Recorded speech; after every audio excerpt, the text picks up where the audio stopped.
انا عندك زوج حبات بطاطا وحبه كابويا، ارواحي معايا نديرو هاد الوصفه.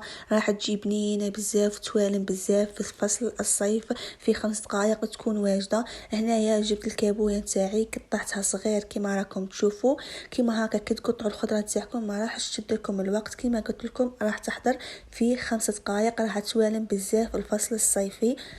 كما تعرفوا خواتاتي في فصل الصيف ما نبغوش نطيبوا المراقي وكاع، نبغوا غير حاجه خفيفه كيما هكا. وهذه هي البنات، نكملوا الوصفه نتاعنا. قطعتها بهذا الشكل، ومن بعد رحت جبت البطاطا نتاعي تاني قطعتها البنات بنفس الشكل، تكون كيما هكا صغيره. ما تنسونيش خواتاتي بجام وتعليق وبارطاج للفيديو للمزيد من الوصفات الصيفيه، راها قريب الصيف وتستافدوا كاع من عندي ان شاء الله. وانا معروفه البنات نحط لكم غير الوصفات الاقتصاديه، ما تكلفوش كاع معايا، وصفات اقتصاديه وتجي بنينه.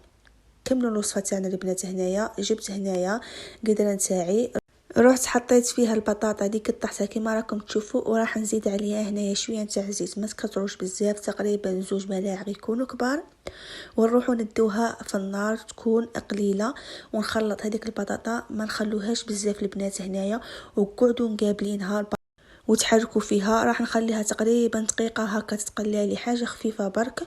المهم خواتاتي ما تروحوش وتخلوا البطاطا تاعكم، قعدوا كيما هكا تحركوا فيها، الا رحتوا خليتوها راح تلزق لكم وتخسر لكم كاع الطبق. كما تعرفوا البطاطا اذا فات فيها تلزقت راح تولي تتعجن، ما توليش كاع بنينه.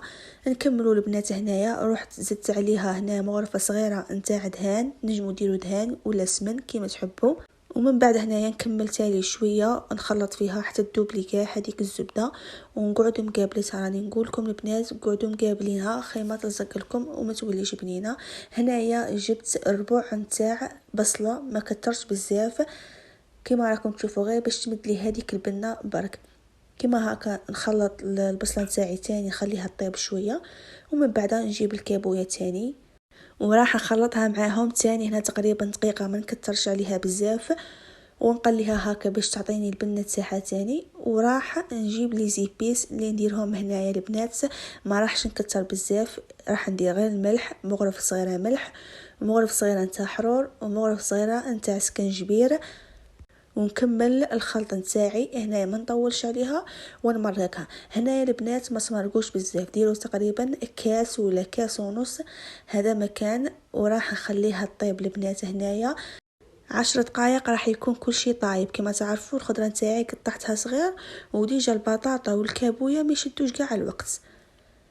هنايا البنات بعد ما طابت لي، شوفوا لي هذيك لاصوص تاعها كيفاش جات روعه البنات. هذه الوصفه جربوها ورجعوا لي بالخبر. اي وحده تجرب وصفه من وصفاتي ترسل لي في الانستغرام ولا في التيك توك ونعاود نبارطاجيها. والبنات كملوا الوصفه تاعنا. هنايا جبت شويه معدنوس قطعته صغير، حطيتها هكا من الفوق برك، ما دخلتهاش من الداخل. وهنايا ما تخلطوش بزاف سينو راح كل شيء يتعجن لكم. هنايا كما قلت لكم حطيت معدنوسي هكا من الفوق فوتته، وزوج حبات زعبيط خلطتهم ودرتهم تاني هكا من الفوق، وزدت عليها فرماج رابي وخليتها البنات شويه وطفيت عليها، وهذاك الفرماج يذوب لي كاع معاها. وهذا هو الشكل النهائي وقدموه لي. اما بالنسبه للتزيين زينتها غير بشويه نتاع معدنوس كما راكم تشوفوا. وهذه هي خواتاتي الوصفه تاع نهار اليوم، وان شاء الله تجربوها. واي وحده تجرب وصفه من وصفاتي تقولي في الكومنتات كيفاش جاتها. وهكا خواتاتي كملنا الوصفه تاع نهار اليوم. معليا غير نقول لكم الى اللقاء، ونلتقي في فيديو اخر.